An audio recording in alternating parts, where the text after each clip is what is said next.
Hi, I'm Mona from Change Capability, and here's my 3 tips on where to start with change management planning. So, we all know the obvious place to start with change, which is to identify clear drivers for changing the ways of working, which informs the why that you would eventually communicate to others when you co design the change or when you're ready to implement. So some people get stuck after this step.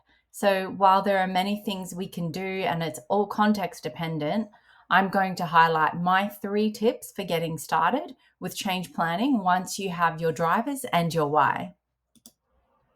So the first tip is to identify the current state of the people, processes, and technology in relation to the area that you want to change. So the people, you'd look at the roles, the position descriptions, the location, the finances, the behaviors, the leadership, anything related to people, the skills, the processes. What are the actual processes involved, and what is the current state of a process? So if you're changing a payroll system, let's say from manual, so you're using Excel spreadsheets and that's where the bank details are captured and it's uploaded to the bank, then that's your process that you capture and you use as your current state.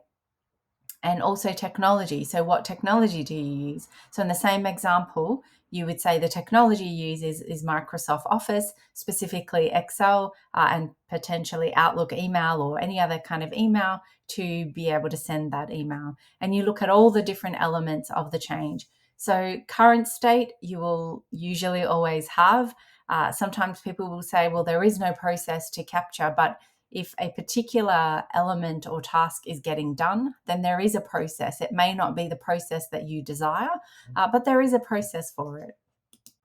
So, my second tip with getting started with change is to identify the future state of people, processes, and technology. So, you've looked at the current state, and then you might do this in a spreadsheet, but against exactly the same items that you had. Current state is, for example, entering data into an Excel spreadsheet. The future state might be entering data into payroll software, cloud based payroll software. And then people might be, they might need upskilling in using the cloud-based software. They might need certifications. And the future state would be that you would have those particular skills. And the technology, what technology would you need in the future state? Do you still need Excel spreadsheets? Do you need other tools, other apps? Do you need, iPads? Do you need laptops in order to fulfill this change in the future state? Future state sometimes isn't clear. So, for example, we know we want to do payroll differently, but we don't know which software we want to use. We don't even know if we want to introduce new software. We just know it needs to look different. So, future state, you could outline the different options. Option one would be if you went with new software, what would the future state of people, process, tech look like? If you stayed manual, what would that look like? And various other options.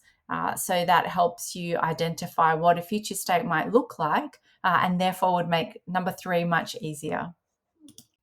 My last tip is number 3 is once you've got your current state and future state, then you identify the delta between the two. So the change. What exactly is changing from current state to future state? What is the level of change? So if you were going from Excel spreadsheets to software, then the change is that you're going from a office-based tools to cloud-based or SaaS technology tools. And then you would go through the people, process, technology and identify the delta for each of those items that you've identified.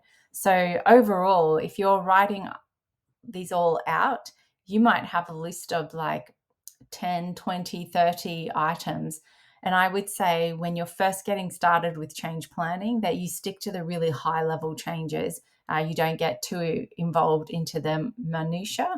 That can then be worked out by your subject matter experts when you've actually decided on a particular change and you need to get ready to implement. And you might have, depending on the project or the organization, you might have a business analyst supporting you with those details as well.